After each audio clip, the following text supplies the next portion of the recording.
Good morning.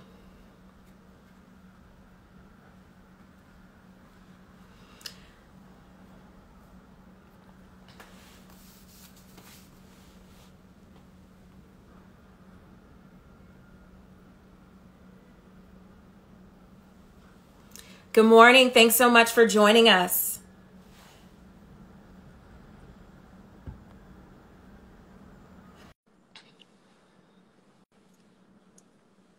We'll be starting shortly.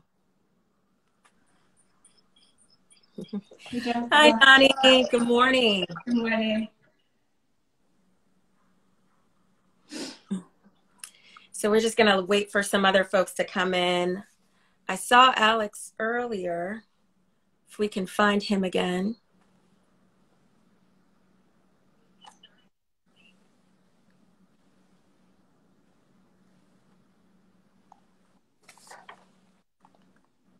Good morning, everyone. Thanks for joining us.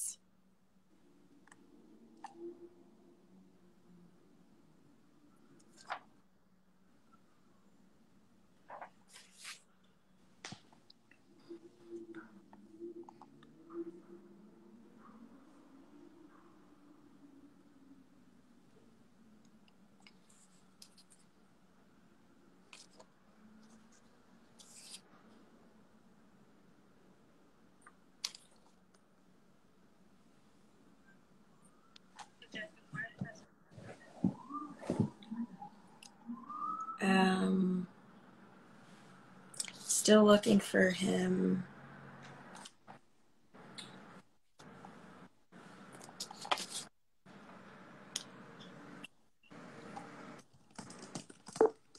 Jerica, do you see on your screen like the little shades?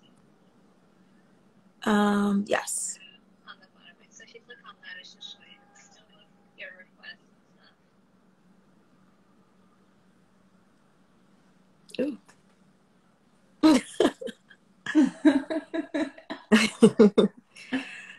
So Alex said that he's trying to join. It says Alex is unable to join. I just got a note. And Mark is unable to join. It just sent me the note. Okay, if they can send another request, I will accept. Good morning, everyone. Thanks for your patience. We'll be starting shortly.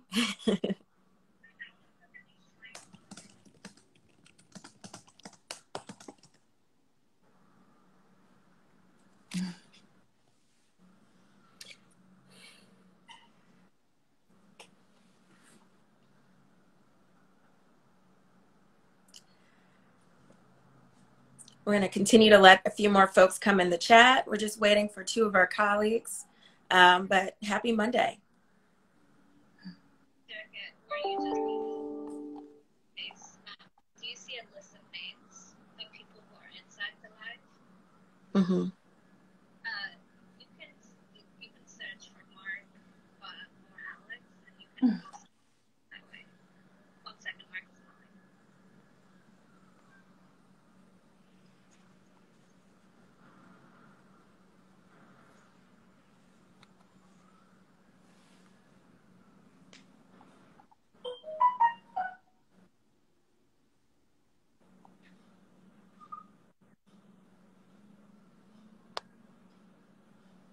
Hey Mark, good morning.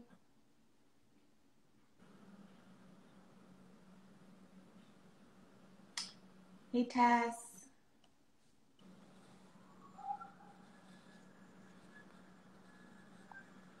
Hey, Jerica, so Mark is joining again. Were you able to? I see them in the, I see them in the chat. I just don't. Like, do you see when you click that little face, does it show you the list of names? Because then you can invite the person. I see the list of names.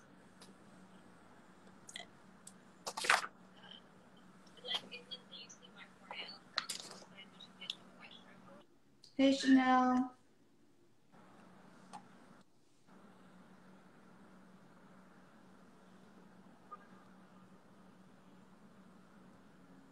I just sent requests for the two of them to go live.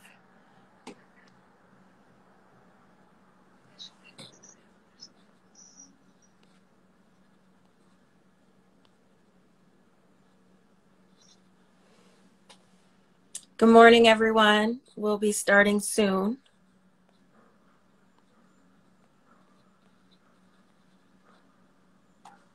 Hey, Natasha.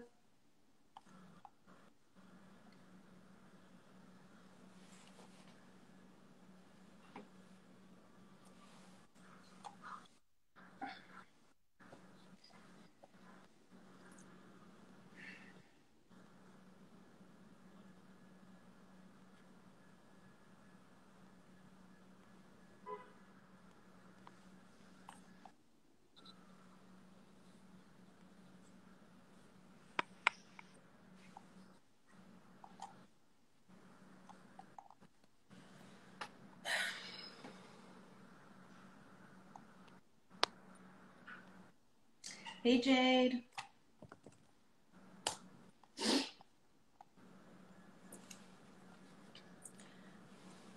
So I see Mark and Alex. I sent them requests. I don't know what they need to do on their end.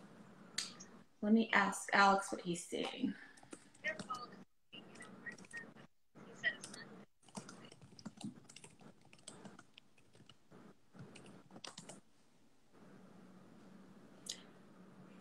Good morning, everyone. My apologies for the technical difficulties. We're just trying to get our two other colleagues on.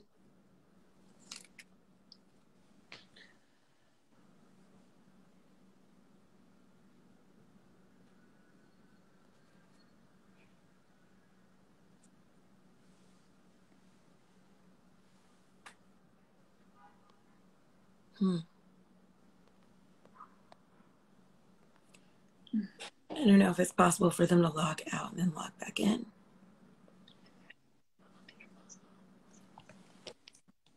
So Alex said we might need to stop and start it over. I don't know.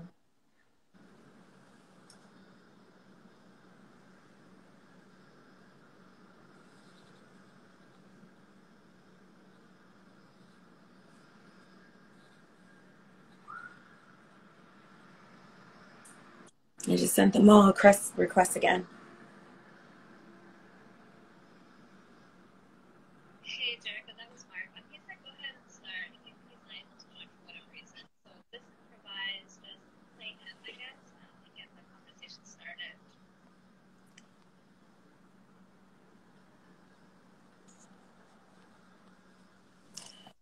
Oh, here, yes, Alex just joined. So we'll get started. We'll keep an eye out for Mark. Okay. Alrighty. So good morning, everyone. Happy Monday. So apologies for the technical difficulties, but I am just so excited to be here today with my amazing team and really to talk about an issue that is just very ripe and that is really a big topic of discussion in our community. Last week, our CEO and president, Mark Morial, and I and several other staffers actually went to Minneapolis. We were on the ground when we heard the verdict in the Derek Chauvin trial. And I will say that I think our community, as well as many communities, were a little uneasy because we've seen the history of a lack of accountability when it comes to these criminal trials. And so I will say that it was just a remarkable moment to be there witnessing history and to be with the family of George Floyd as they really received accountability in this case, unlike so many others before them. And so we're here as part of the National Urban League's Equitable Justice and Strategic Initiatives team. We're actually a very new department, and we are focused specifically on policing reform, criminal justice reform, civic engagement, census, voting rights, you name it, all the really critical issues of our time. And so I just want to introduce you to my amazing team so that we can actually talk to you about the 21 pillars for redefining public safety and restoring community trust that the National Urban League just launched this morning. So you need to go to the National Urban League's website and check it out. First, we have Alex Rice.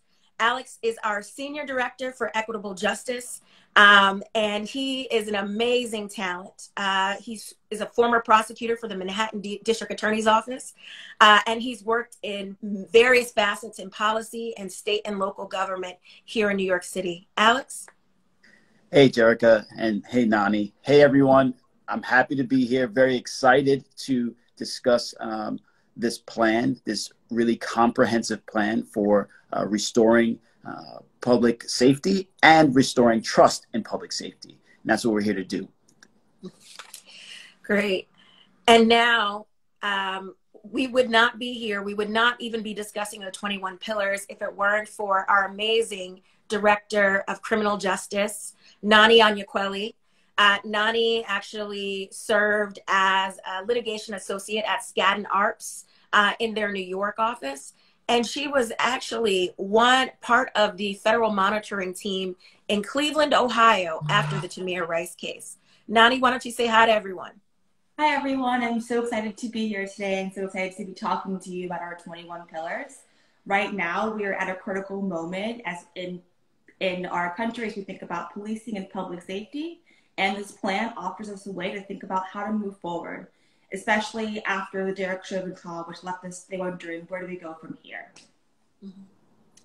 So the 21 pillars, I'm sure you're all asking, what does that mean exactly?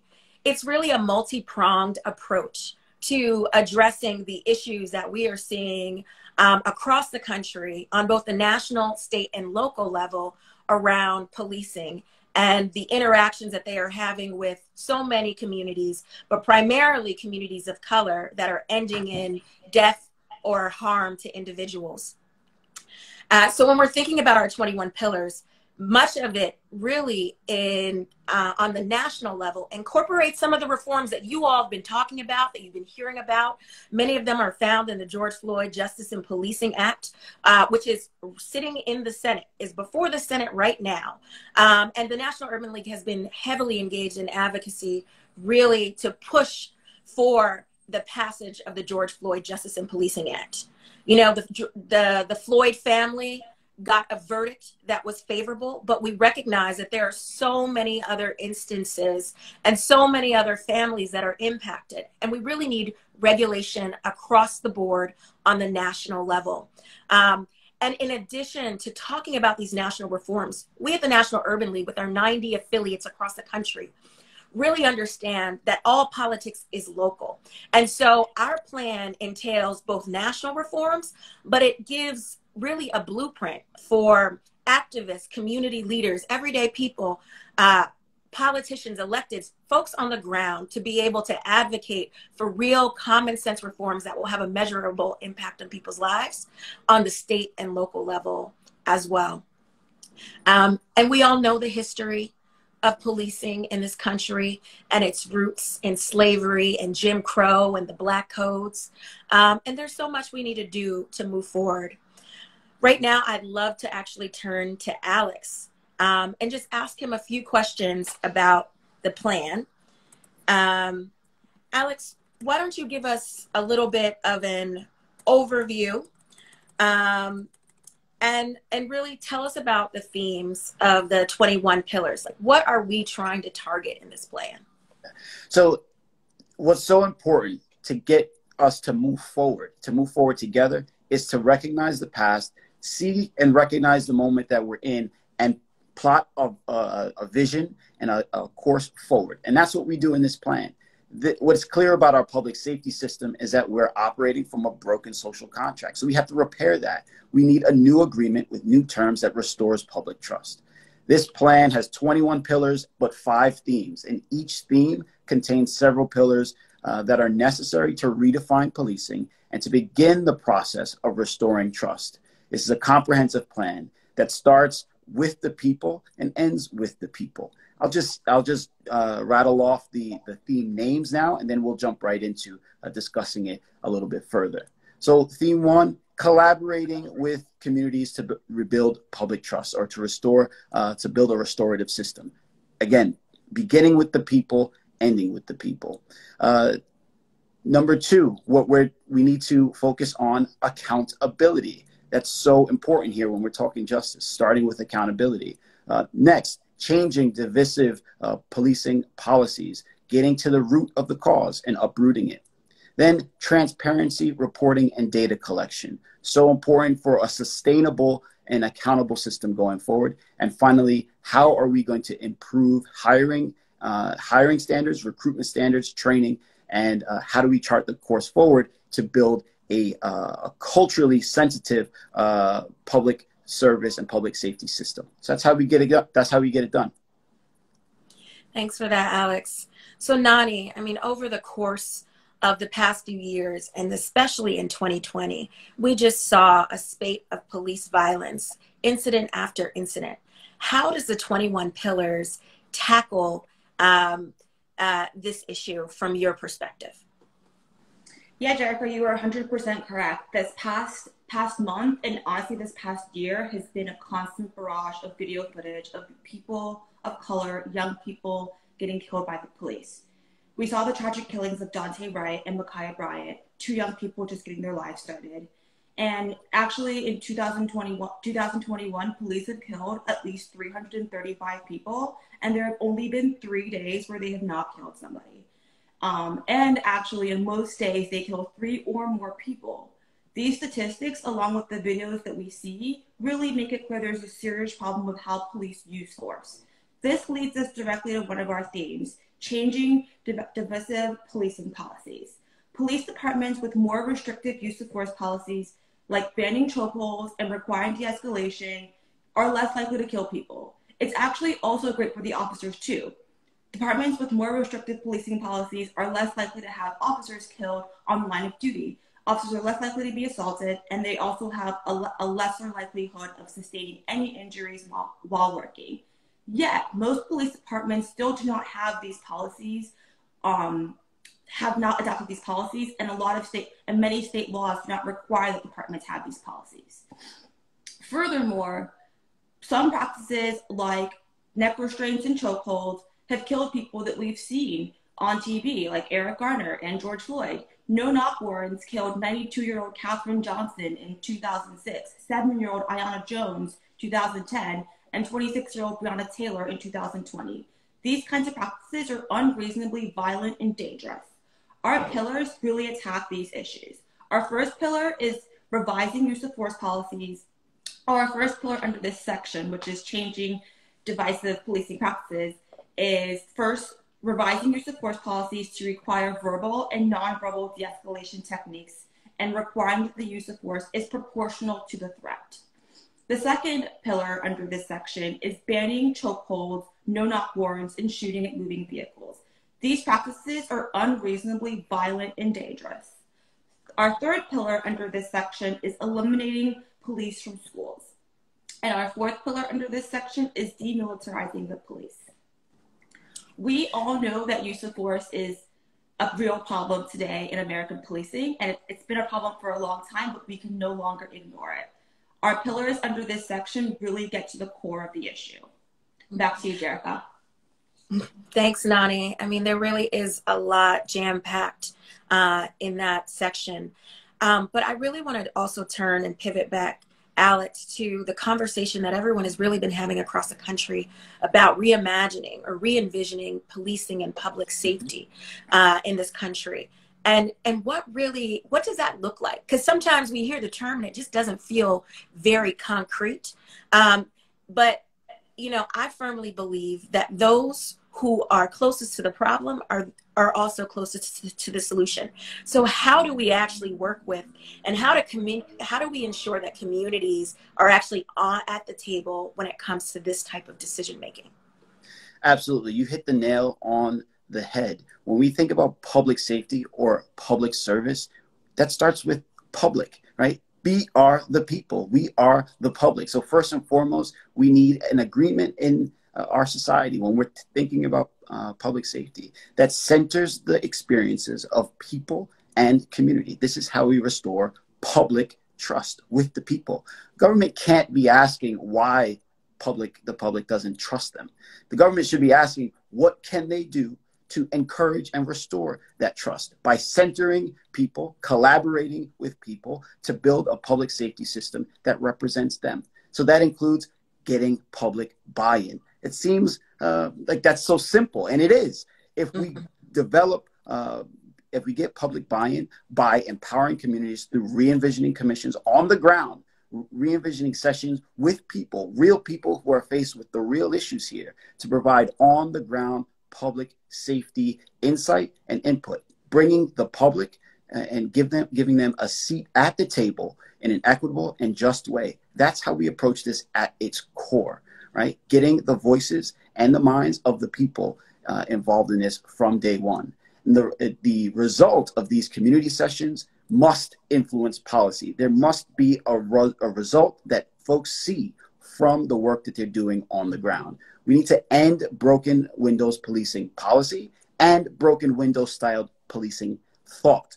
That is at the root, because you can name it what you want to name it. But if we get rid of that type of thinking to implement real community-based policing models, that's where we get to the root of the buy-in and the output. We need to address the needs of individuals facing all kinds of crises, whether it's from mental health or from substance use or misuse, or from any of the other exacerbating issues that we face on a day-to-day level. We need distress response units who specialize in responding to people experiencing extreme distress and crisis situations, on the ground direct response. We also need to prohibit, either by statute or by policy or by any means possible, prohibit profiling based off of race, ethnicity, religion, sexual orientation, gender identity, disability, immigration status, or even economic statuses on the spectrum of poverty. This can be done statutorily. It can be done on a municipal level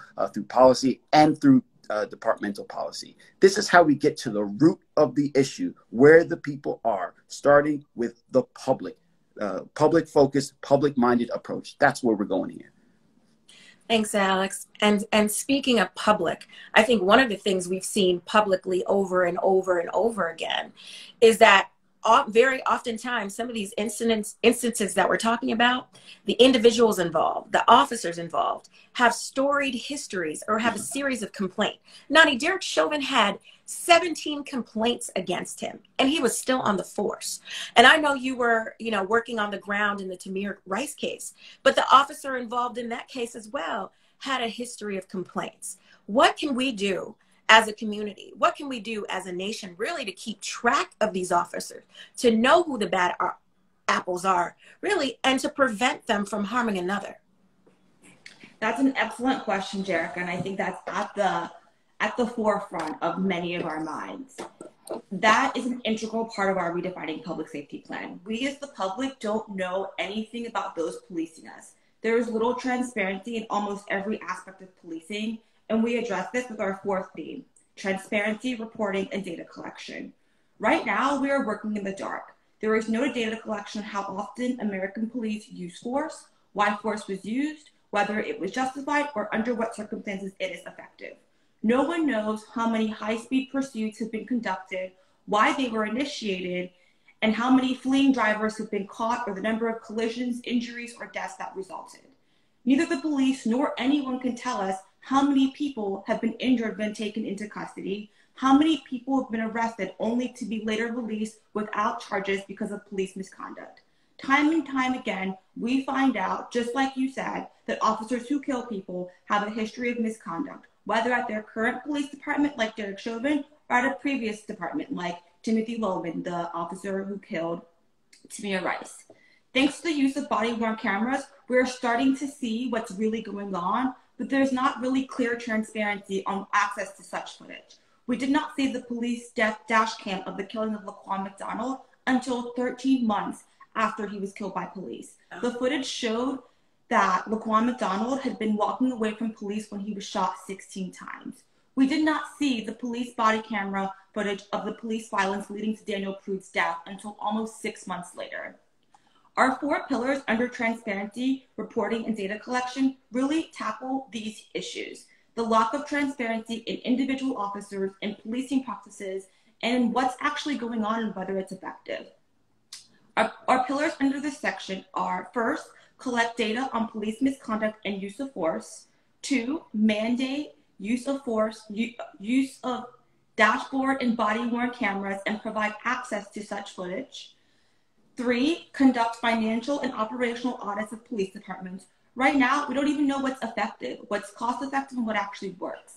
And lastly, require transparency and community input with predictive policing, facial recognition, and new technologies. Technology is moving faster than we are, and it's a part of policing just like everything else. But oftentimes we as a public, when we see something happening, it's too late. It's already out there in the world. We need to have a voice on what technologies are being used and how that might be invading our privacy. We cannot underestimate the power of transparency, and the lack of transparency is the root of the public's distrust in some law enforcement. Our pillars really tackle this issue. Yeah, transparency is so key. You know, I would just remember my days at the New York City Civilian Complaint Review Board, the nation's largest independent police oversight body, and how we grappled and really struggled to get access to body camera footage. Really, that was essential in order for us to be able to do our job and, and have a thorough, independent investigation. Now, I know there have been a lot of changes and reforms in New York, and there have been changes across the country, but we can't take our eye off the ball in the transparency piece, because there are major cities in the United States of America that still don't even have body-worn cameras. So while we're fighting for access in some jurisdictions, we don't even have the footage, the evidence, and in many places, if you do not have a bystander video, it's as if these instances never happened. And so I can't underscore the importance of technology and even bringing us to this moment to be able to have this conversation. There are so many Black and brown people across America, and we've seen the rise in issues with the Asian community where these things are happening, but the world is not reporting or not talking about it. And so technology is key. Access to that footage is key, because if we can't tell the story, we can't address the problem. But on top of that, I really think one of the important things that we need to highlight and underscore is that as we are fighting for external reforms that will impact a department, we also need to be pushing for internal changes in our police departments. We need to change the culture. Just like systemic racism lives in our schools and in our corporate institutions and in our boardrooms, they also live in our police departments.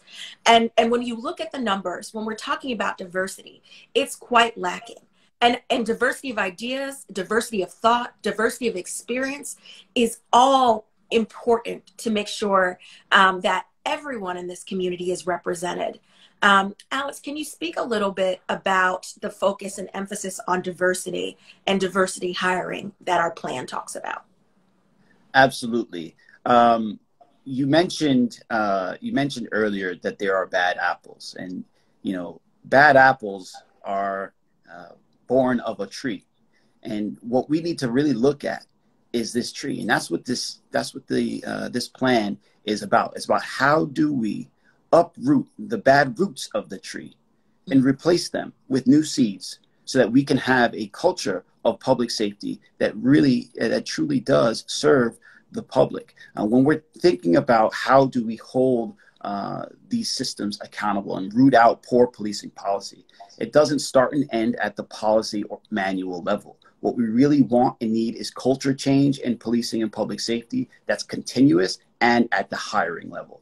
What our plan includes is requiring more rigorous hiring standards, which include diversity standards that incentivize cross-sectional specialties, that incentivizes a diverse set of mind and the visual cues that when we see our public safety agents outside, that we know that they represent us, that they come from where we come from, that they hear us the way that we deserve to be heard. And representation matters. Representation matters so much here to the recruitment and quality of the diverse public safety staff on the leadership level, as well as the rank and file on the local, state, and federal level. Diversity of thought and mind and culture and experience is so important, because what we're dealing with is a public that that fits every spectrum of person, creed, and background.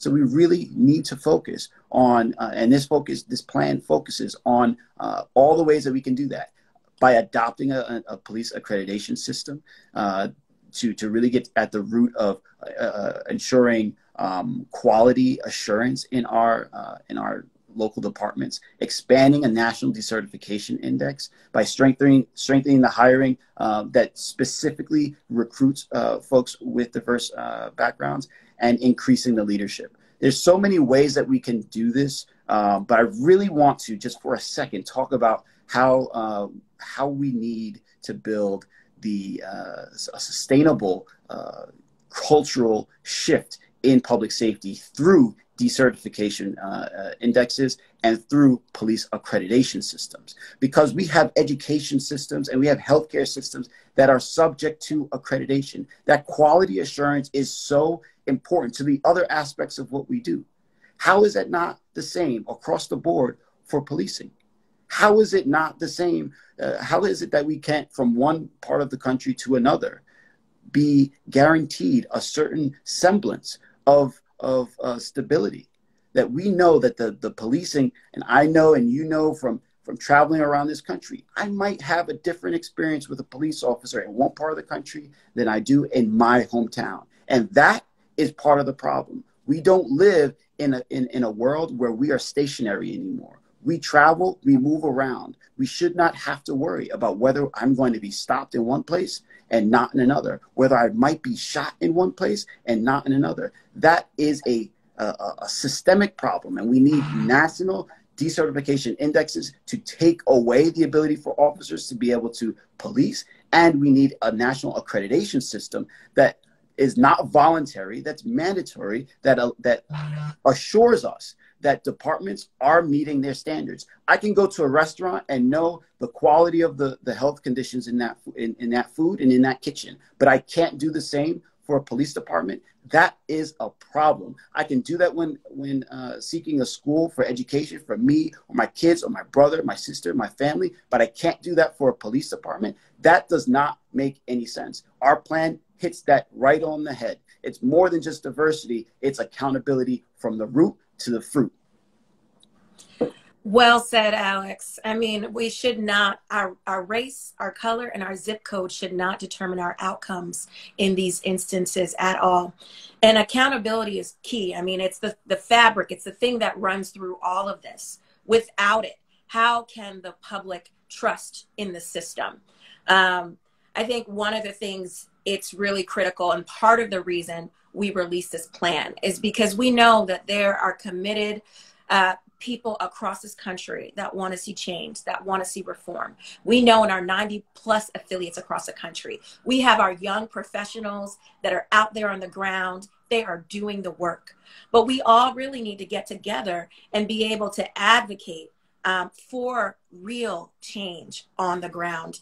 And our hope is that this plan will be a tool for everyone to really bring that meaningful reform to where they live, as well as really give them the support they need in advocating for that reform on the national level. And that's why the George Floyd Justice and Policing Act is essential, why it's critical. There is no perfect bill, but one thing that we must do is we have to act now. We have all across the country changes that are happening. People are being blocked from their access to the polls, and the record turnout that we just saw in this last election, the record number of people from all backgrounds, diverse backgrounds, people of color, showing out and really being part of this democracy and the democratic process. I mean, there's a movement afoot to really stop that.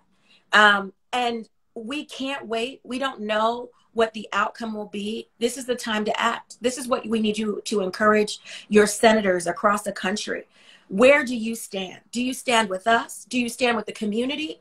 Do you stand with the Floyd family, the Garner family, Breonna Taylor's family, Dante Wright's family? I mean, the list goes on and on. We've waited too long. And I really see this, really, policing reform, redefining public safety, redefining what that means in this country, redefining what service is in that country. It's really our new modern day civil rights movement. And so we're on Instagram and we're reaching out to people across age groups, really to work with us. I know so many of you have been doing the work on the ground, but this is when we need to push. This has to happen now. We can't wait anymore.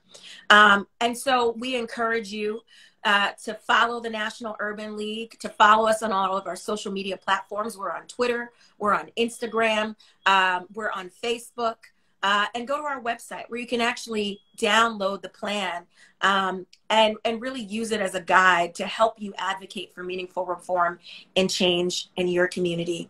I'm just so excited about this team. I am hopeful with what we saw in accountability in Minneapolis, but accountability is not enough. We need to continue to see justice over and over and over again. Our communities demand it.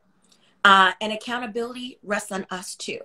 We need to move from just speaking about it, right? Protest is important, but we need to take our protests to the polls, and we did that. Now we need to take that same energy, that same protest, that same activism on democracy, and we need to turn it into policy. So here's the blueprint. We're so thankful that you joined us today. And Alex and Nani, just thank you for all of your hard work and all the collaboration that you've done with so many of our civil rights partners, other activists and groups on the ground. This is a community effort. We've got to get it done. And we look forward to having more conversations like this with you all. We're going to bring really people that are doing the work in all facets and all walks of life, who are working in social justice in so many different areas. We're going to bring them here, whether they be artists, activists, elected officials, but especially our young people. This generation, this young generation, this pandemic that we saw, the reason we are here today is because they stood up and stood out and they spoke out. So there's so much work for us to do, family. And we just thank you for joining us today. More to come, and we hope you'll join us for more justice talk with the National Urban League going forward.